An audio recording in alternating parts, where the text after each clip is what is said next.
Assalamualaikum warahmatullahi wabarakatuh. Teman-teman, jumpa lagi dengan saya Iman Firdaus di channel YouTube saya. Yang belum subscribe silahkan di subscribe dulu channel saya, like, komen, dan kalau bermanfaat silahkan di share seluas-luasnya. Baik teman-teman, kali ini kita akan bersama-sama membahas tentang qisas, diyat, dan kafarat sebagai lanjutan dari pembelajaran fikih kita pada video sebelumnya.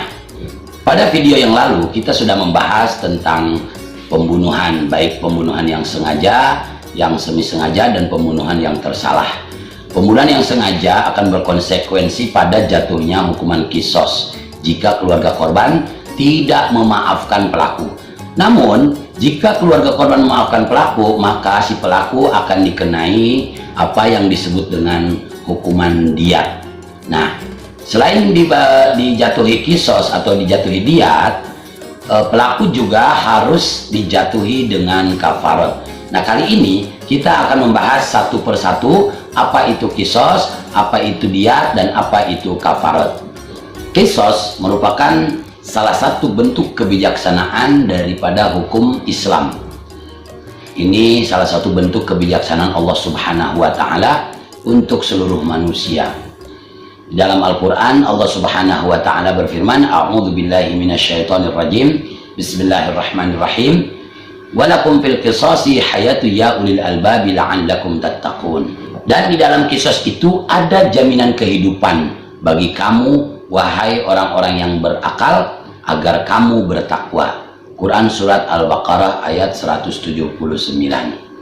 Jadi dengan penerapan qisas, maka Allah Subhanahu wa Ta'ala menjamin kehidupan manusia ini akan lestari, sehingga siapapun yang ingin melakukan tindakan kejahatan pembunuhan, dia akan berpikir 1000 kali, bahkan mungkin 1.000.000 kali ketika dia tahu bahwa konsekuensi hukuman dari perbuatannya membunuh orang itu dia juga akan dibunuh. Lalu apa qisas itu? Qisas berasal dari kata Arab qassa yaqissu, yang artinya mencari jejak. Qassa yaqissu qisasan, mencari jejak. Itu secara etimologis. Adapun secara terminologis, qisas adalah pembalasan bagi para pelaku kejahatan yang setimpal dengan perbuatannya. Jadi kalau seseorang membunuh, maka qisasnya juga harus dibunuh. Kalau seseorang menganiaya, maka qisasnya juga dia harus dianiaya. Kalau seseorang memutus tangan orang lain, maka tangannya pun harus diputus. Itulah mana qisas. Lalu apa dasar hukum dari qisas ini? Dasar hukum dari qisas ini ada dua. Yang pertama dari Al-Quran, dan yang kedua adalah dari As-Sunnah atau hadis. Di dalam Al-Quran banyak sekali ayat-ayat yang mewajibkan penerapan qisas terhadap para pelaku kejahatan. Salah satunya misalnya adalah firman Allah Subhanahu wa Ta'ala, A'udzu billahi minasyaitonir rajim, Bismillahirrahmanirrahim. Ya ayyuhalladzina amanu kutiba 'alaikumul qisasu fil qatla al-hurru bil hurri wal 'abdu bil 'abdi wal untha bil untha. Faman 'ufiya lahu min akhihi syai'un fattiba'un bil ma'rufi wa ada'un ilaihi bi ihsan. Dzalika takhfifun min rabbikum wa rahmah. Faman i'tada ba'da dzalika falahu 'adzabun alim. Al-Baqarah ayat 178. Wahai orang-orang yang beriman, diwajibkan atas kalian melaksanakan qisas berkenaan dengan orang-orang yang dibunuh, orang merdeka dengan orang merdeka, hamba sahaya dengan hamba sahaya, dan wanita dengan wanita. Dan barang siapa yang mendapatkan pemaafan dari saudaranya, hendaklah yang memaafkan mengikuti dengan cara yang baik, dan hendaklah yang diberi maaf membayar diat kepada yang memberi maaf dengan cara yang baik pula. Yang demikian itu adalah suatu keringanan dari Tuhan kamu dan suatu rahmat. Barang siapa yang melampaui batas sesudah itu, maka baginya azab yang pedih. Quran surat Al-Baqarah ayat 178. Itu adalah dalil dan dasar qisas dari Al-Quran. Adapun dasar qisas dan dalil qisas dari hadis adalah sabda Rasulullah SAW yang diriwayatkan oleh Imam Muslim dari Abu Hurairah. Rasulullah SAW bersabda, "Man qutila lahu qatilun fahuwa bi khairin nadrain." imma ayyufda wa imma ayyuqtal. Barang siapa yang pada keluarganya ada yang terbunuh, maka dia diberikan dua pilihan. Yang pertama, dia bisa meminta tebusan atau diat. Yang kedua, dia bisa meminta agar pelaku pembunuhan itu dibunuh kembali atau dikisos. Hadis riwayat Muslim. Di dalam hadis tadi, Rasulullah SAW memberikan pilihan kepada keluarga korban. Dia bisa menuntut kisos kepada pelaku pembunuhan agar si pelaku pembunuhan saudaranya itu juga dibunuh kembali oleh hakim, dikisos. Atau dia juga bisa memberikan maaf atau memaafkan pelaku pembunuhan, tetapi dengan menuntutnya agar membayar diat, ya, sejumlah harta yang nanti akan kita bahas. Diat itu seperti apa dan kriterianya apa saja. Sekarang kita akan berbicara tentang syarat-syarat kisos. Syarat kisos ini ada dua macam. Ada yang pertama syarat wajib kisos, ya. Yang kedua adalah syarat pelaksanaan kisos. Syarat wajib kisos itu adalah syarat-syarat yang harus dipenuhi oleh seseorang agar ia layak dijatuhi kisos. Apa saja syarat wajib kisos itu? Ada 8 syarat. Yang pertama, pelaku pembunuhan adalah seorang yang mukallaf. Apa arti mukallaf? Mukallaf maknanya sudah dibebani hukum. Cirinya antara lain dia sudah balik dan juga sudah berakal sempurna. Yang kedua syaratnya adalah pelaku pembunuhan melakukan pembunuhannya secara sengaja. Yang ketiga, pelaku pembunuhan melakukan pembunuhan secara langsung oleh dirinya sendiri. Yang keempat, pelaku pembunuhan melakukan pembunuhannya dengan keinginan sendiri atau dengan cara ikhtiar sendiri, tidak dipaksa oleh orang lain. Yang kelima, korban yang dibunuh adalah orang yang memiliki ismah. Apa itu ismah? Ismah artinya orang yang darahnya wajib dilindungi, tidak boleh dibunuh. Lain halnya dengan orang yang boleh dibunuh, seperti misalnya orang kafir harbi, kafir musuh, atau orang yang layak dijatuhi hudud dengan cara dibunuh. Misalnya seorang pezina muhson, yaitu pezina yang sudah menikah. Syarat yang ketujuh adalah adanya bukti yang membuktikan bahwa pelaku pembunuhan tersebut memang orang yang akan dijatuhi kisos.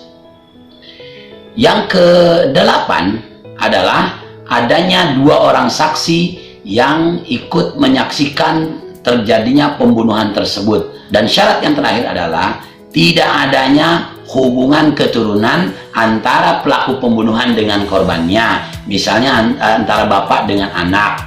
Nah, pada kasus misalnya bapak membunuh anaknya, maka si bapak tidak dijatuhi kisos. Itu adalah syarat wajib kisos. Setelah syarat wajib kisos terpenuhi, baru kemudian ada syarat pelaksanaan kisos. Agar kisos benar-benar dapat dilaksanakan, ada 3 syarat yang harus dipenuhi. Yang pertama, ya, wali korban atau keluarga korban yang menuntut kisos adalah orang-orang yang mukallaf. Tadi sudah dijelaskan apa arti mukallaf, yaitu yang sudah dibebani hukum, yang balik, dan yang berakal. Kemudian yang kedua, ya, adanya kesepakatan seluruh wali atau keluarga korban terhadap pelaksanaan kisos. Jadi seluruhnya harus sepakat, mereka menuntut kisos. Tidak boleh misalnya ada separuh wali menuntut kisos, separuhnya lagi menuntut diat. Kemudian syarat yang terakhir, syarat yang ketiga adalah dalam pelaksanaan kisos harus benar-benar dijamin aman dari tindakan melampaui batas. Maksud dari aman atau terjamin dari tindakan melampaui batas adalah jika kisos telah dilaksanakan, maka dipastikan bahwa keluarga korban pembunuhan itu tidak melakukan tindakan-tindakan keji terhadap orang yang sudah meninggal karena dikisos, misalnya dengan cara melemparinya dengan batu atau meludahinya atau menginjak-injaknya dan lain sebagainya. Ini harus dipastikan aman dari tindakan-tindakan yang melampaui batas seperti itu. Sekarang ada pertanyaan, bagaimana seandainya jika pembunuhan terhadap seseorang dilakukan secara massal?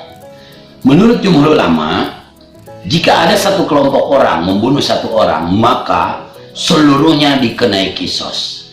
Lain halnya dengan pendapat mazhab Az-Zahiriyah.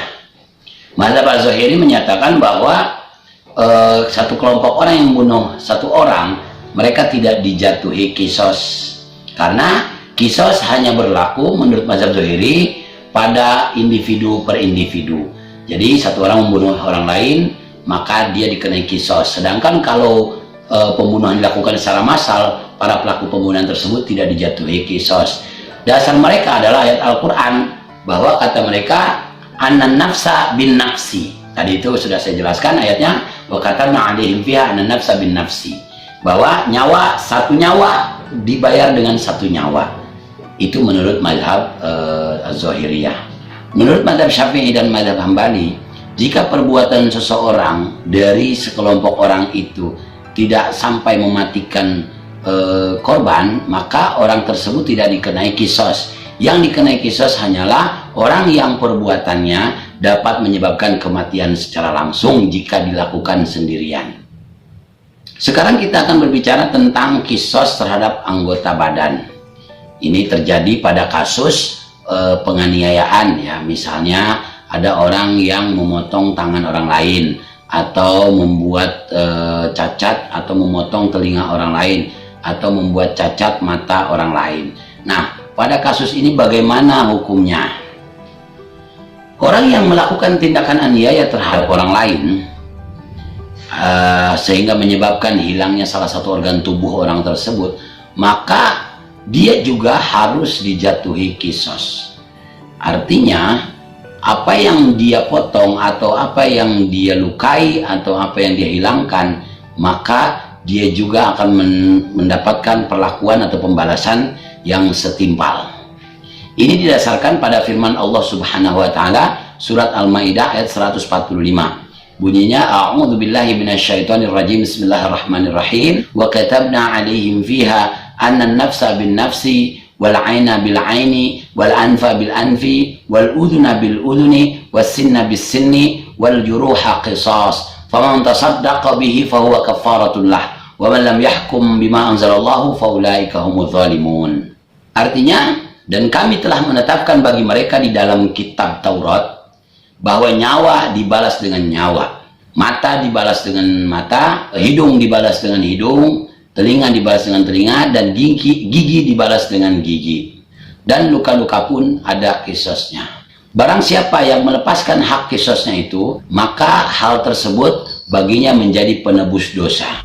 Barang siapa yang tidak memutuskan perkara menurut apa yang diturunkan Allah, maka mereka termasuk orang-orang yang zalim. Di dalam ayat tersebut dijelaskan bahwa setiap luka itu berhak diperlakukan kisos terhadapnya. Ya, artinya jika seseorang mengalami tindakan aniaya dari orang lain sehingga menyebabkannya terluka, maka pelakunya juga akan diperlakukan sama seperti apa yang dilakukannya terhadap si korban.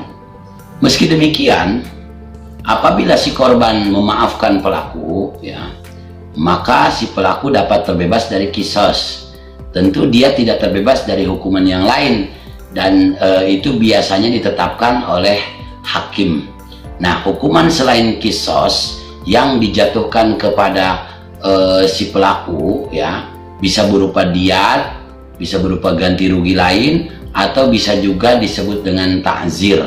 Ta'zir maknanya hukuman yang ditetapkan oleh hakim berdasarkan pertimbangan-pertimbangan kondisi dan situasi tertentu, dan tidak ditetapkan oleh Allah atau oleh Rasulullah di dalam Al-Quran maupun dalam hadis. Artinya ta'zir ini berdasarkan pertimbangan-pertimbangan pribadi hakim, ya, dengan melihat situasi dan kondisi yang berkembang pada saat persidangan biasanya.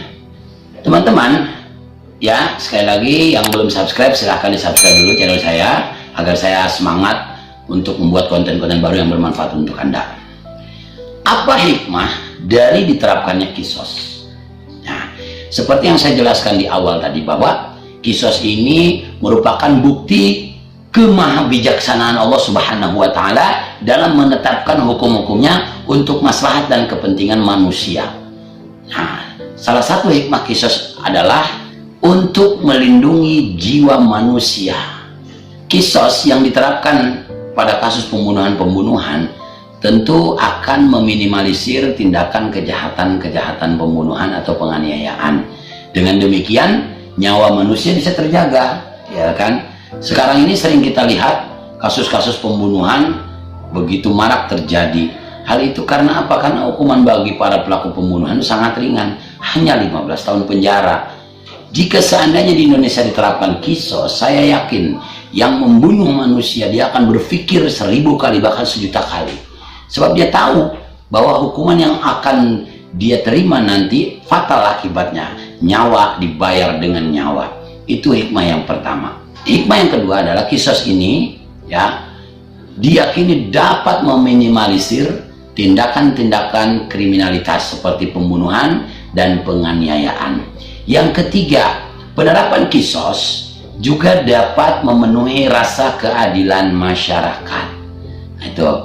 Kemudian hikmah yang keempat, kisos dapat mengurangi bahkan menghapus keinginan untuk balas dendam dari keluarga korban terhadap pelaku atau keluarganya. Dengan diterapkan kisos, maka hasrat dan naluri ingin dendam, ingin membalaskan dendam itu akan hilang di diri keluarga korban. Nah, luar biasa teman-teman hikmah dari penerapan kisos ini. Sayangnya di negara kita belum diterapkan kisos, dengan dalih bahwa penerapan kisos dapat melanggar hak asasi manusia. Sebetulnya propaganda bahwa kisos itu melanggar hak asasi manusia itu dilontarkan oleh orang-orang barat, orang-orang sekuler yang tidak ingin syariat Islam, hukum Islam ditegakkan di bumi Indonesia. Andai syariat Islam yang berkenaan dengan kisos yang diterapkan di bumi kita, di negara kita tercinta ini, tentu saya yakin Indonesia menjadi negara yang aman, tentram dan damai. Baldatun thayyibatun wa rabbun ghafur. Nah, sekarang teman-teman kita akan berbicara tentang masalah diyat ya. Apa arti diyat? Diyat adalah sejumlah harta yang wajib ditunaikan kepada pihak korban ya, dari pihak pelaku sebagai denda atas tindakannya membunuh atau melakukan penganiayaan dengan memotong atau memutus organ tubuh si korban. Nah, dasar dari hukum diyat ini adalah firman Allah Subhanahu wa taala di dalam Quran surat An-Nisa ayat 92. Di dalam ayat tersebut Allah Subhanahu wa taala berfirman, "A'udzubillahi minasyaitonir rajim. Bismillahirrahmanirrahim. Wa ma kana lil mu'minin ay yaqtula mu'minan illa khata'a. Wa man qatala mu'minan khata'an wa tahriru raqabatin mu'minatin wa diyatun musallamatun ila ahlihi illa ay yasaddaqu." Artinya, tidaklah patut bagi seorang mukmin untuk membunuh mukmin yang lain kecuali karena tersalah atau tidak disengaja. Dan barang siapa yang membunuh seorang mukmin karena tersalah atau tidak disengaja, maka hendaknya ia memerdekakan seorang hamba sahaya yang beriman atau membayarkan diyat yang diserahkan kepada keluarga korban, kecuali jika pihak keluarga korban mau bersedekah. Dalam Quran surat Al-Baqarah ayat 178 juga Allah Subhanahu wa taala berfirman, "A'udzubillahi minasyaitonirrajim. Bismillahirrahmanirrahim. Faman 'ufiya lahu min akhihi syai'un fattiba'un bil ma'rufi wa ada'un ilaihi bi ihsan." Dan barang siapa yang mendapatkan permaafan dari saudaranya, maka hendaknya dia mengikutinya dengan cara yang baik dan membayarkan diyat kepadanya dengan baik pula. Diyat ditetapkan berdasarkan beberapa sebab. Yang pertama, diyat akan ditetapkan pada kasus pembunuhan seorang mukmin secara tidak sengaja atau secara tersalah. Pada kasus pembunuhan secara sengaja, itu hukuman aslinya adalah kisos ya. Sedangkan pada kasus pembunuhan yang dilakukan secara tidak sengaja atau secara tersalah, maka hukuman aslinya hanyalah berupa diyat. Nah, itu yang pertama. Sebab yang kedua adalah pembunuh atau pelaku penganiayaan yang memutus organ tubuh seseorang telah mendapatkan maaf dari keluarga korban. Kalau tidak diberi maaf, maka kisos yang berlaku. Nyawa dibayar nyawa, organ dibayar organ. Tapi kalau sudah dimaafkan oleh keluarga korban, maka dia wajib membayar diat. Itu sebab yang kedua. Sebab yang ketiga, jika pelaku pembunuhan atau pelaku penganiayaan melarikan diri, nah di sini wajib dijatuhi diat dan pembayaran diatnya dibebankan kepada keluarga pelaku. Yang keempat, apabila pelaksanaan kisos atau pembalasan yang setimpal dengan perbuatan itu sulit dilaksanakan, misalnya pada kasus seseorang yang melukai orang lain yang kadar lukanya sulit untuk ditentukan, maka pada kasus ini akan jatuh hukuman diat kepada pelakunya. Dan yang terakhir, sebab yang terakhir adalah jika seorang pelaku pembunuhan atau penganiayaan meninggal dunia sebelum dijatuhi hukuman.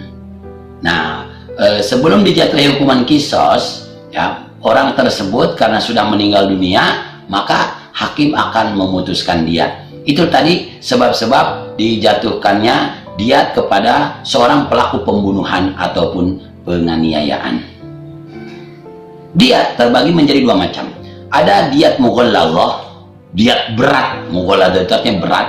Yang kedua diat mukhaffafah atau ringan. Diat mughalladah itu berupa apa? Ya, denda harta, denda material yang berupa 100 ekor unta. Tetapi ada kategorisasi untanya seperti apa, klasifikasi untanya. 100 ekor unta pada diat mughalladah, ya, itu adalah terbagi menjadi 3 macam. 1, 30 ekor unta betina berusia 3 sampai 4 tahun. Yang kedua, 30 ekor unta betina berusia 4 sampai 5 tahun. Dan yang ketiga adalah 40 ekor unta betina yang sedang mengandung atau yang sedang hamil. Berat sekali ini. Karena apa? Sulit mencari unta betina yang sedang hamil. Kemudian diat mukhaffafah adalah 100 ekor unta juga, tetapi ya terbagi menjadi beberapa macam. Ada 5 macam. Yang pertama, 20 ekor unta betina usia 1 sampai 2 tahun. 20 ekor unta betina usia 2 sampai 3 tahun. 20 ekor unta betina 3 sampai 4 tahun. 20 ekor unta betina 4 sampai 5 tahun. Dan yang terakhir adalah 20 ekor unta jantan yang berusia 2 tahun sampai 3 tahun. Nah teman-teman, diat ini wajib dibayar oleh keluarga pelaku, ya, dan diberikan kepada keluarga korban selama masa waktu 3 tahun. Boleh dicicil, tetapi setiap tahun dibayar sepertiganya, sepertiga dari total diat. Nah, jika tidak ada unta, maka diat yang dibayarkan adalah harga atau nilai dari 100 ekor unta tersebut. Misalnya saat ini jika seekor unta adalah seharga 75 juta, maka 100 ekor unta itu sekitar 7,5 miliar. Luar biasa, ya. Satu nyawa manusia, ya, cukup mahal, 7,5 miliar. Nah, kalau kita tidak terapkan syariat Islam seperti ini, nyawa manusia itu rasanya murah sekali. Banyak terjadi pembegalan, pembunuhan sadis, penganiayaan, ya, di jalan di mana-mana kita temukan. Itu karena apa? Karena kita tidak menerapkan syariat Islam. Pertanyaannya sekarang, apakah diat untuk membayar ganti rugi nyawa sama dengan diat untuk membayar ganti rugi organ tubuh? Nah, untuk diat pengganti organ tubuh manusia yang dihilangkan itu ada 2 macam, ya. Ada diat penuh, ada diat setengah. Diat penuh itu sama dengan diat pembunuhan, yaitu 100 ekor unta. Untuk apa? Untuk kasus-kasus pemotongan atau penghilangan organ-organ yang berpasangan, seperti kedua tangan, kedua kaki, kedua telinga. Kalau organ-organ yang berpasangan itu dua-duanya dihilangkan, maka pelaku wajib membayar diat penuh. Nah, atau untuk kasus penghilangan organ-organ yang sangat vital, misalnya lidah, ya kan, sampai tidak bisa berbicara orang, atau kemaluan, itu organ-organ vital harus diganti, harus didenda dengan 100 ekor unta. Itu disebut diat penuh. Adapun diat setengah adalah diat atau ganti rugi yang dibayarkan ya pada kasus penghilangan salah satu organ dari organ yang berpasangan itu. Misalnya hanya memutus satu tangan saja, ya kan, atau memutus satu kuping saja, maka pelakunya akan dijatuhi diat setengah. Untuk organ yang bersifat jama ya, seperti gigi kan banyak tuh.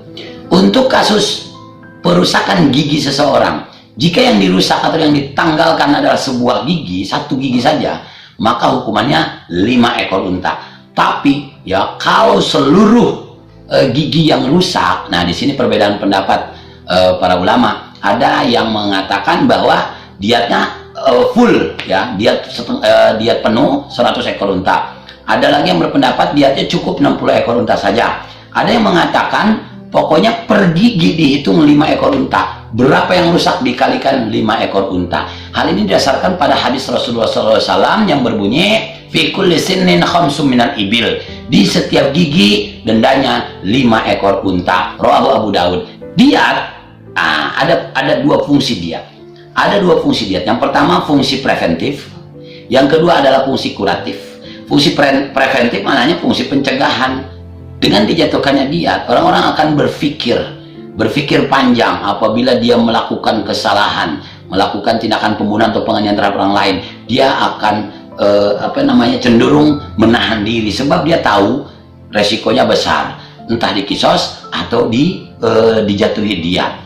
Nah, ini fungsi preventif atau fungsi pencegahan. Sedangkan fungsi kuratif atau fungsi penanggulangan adalah diat yang dibayarkan kepada pelaku penganiayaan atau pelaku pembunuhan itu memiliki efek jera ya, memiliki efek jera sehingga dia di kemudian hari tidak akan mengulangi perbuatannya lagi. Dengan demikian dia akan kapok ya, dia akan menyesali apa yang telah dia lakukan terhadap saudaranya yang muslim. Nah teman-teman, sekarang kita akan berbicara tentang kafarat ya. Pembahasan terakhir adalah pembahasan tentang kafarat. Sebelumnya yang belum subscribe silahkan di subscribe dulu channel saya, like dan di komen. Kalau bermanfaat silahkan di share sebanyak-banyaknya dan seluas-luasnya. Oke, sekarang kita bahas tentang kafarat. Apa itu arti kafarat? Kafarat ya secara etimologis berasal dari kata kafara yukaffiru. Kafara yukaffiru artinya menghapuskan. Makanya ada doa yang berbunyi wa kaffir anna sayyiatina, dan hapuskanlah ya kesalahan-kesalahan kami dari diri kami, kan begitu ada doanya tuh. Nah, kafarat artinya adalah perkara-perkara yang harus ditempuh oleh seseorang ya sebagai upaya penebus dosa atau kesalahan yang telah dilakukannya. Nah, upaya tersebut merupakan ketentuan-ketentuan yang sudah ditetapkan oleh Allah Subhanahu wa Ta'ala. Nah, apa saja kafarat itu biasanya? Kafarat itu biasanya ada memerdekakan hamba sahaya atau budak, berpuasa 2 bulan berturut-turut, atau ada juga yang memberi makan orang miskin. Biasanya seperti itu. Perkara-perkara yang sudah ditetapkan Allah sebagai salah satu upaya untuk menebus dosa dan kesalahan seseorang. Nah, pada kasus pembunuhan atau penganiayaan, selain pelaku dijatuhi kisos dan dijatuhi diat ya, pelaku juga harus dijatuhi kafarat. Apa saja kafarat bagi para pelaku pembunuhan atau penganiayaan? Kafaratnya ada 2 macam saja. Yang pertama, membebaskan budak ya, budak yang mukmin, atau yang kedua, kalau dia tidak sanggup atau tidak memiliki budak, dia harus berpuasa 2 bulan berturut-turut. Nah, hal itu sebagai upaya penyucian diri dia dari dosa akibat membunuh atau menganiaya, juga sekaligus upaya dia untuk bertobat kepada Allah Subhanahu wa Ta'ala. Dengan seseorang menerima hukuman kisos atau membayar diat yang ditambah dengan kafarat, maka dosa-dosa besar yang dia lakukan dengan membunuh atau menganiaya diharapkan diampuni oleh Allah Subhanahu wa Ta'ala. Oke teman-teman, saya rasa itu saja cukup pembahasan kita kali ini. Semoga bermanfaat bagi Anda semua. Jangan lupa like, komen, dan subscribe. Kalau bermanfaat silahkan di-share seluas-luasnya. Sampai ketemu lagi dengan saya di konten saya yang lain. Wassalamualaikum warahmatullahi wabarakatuh.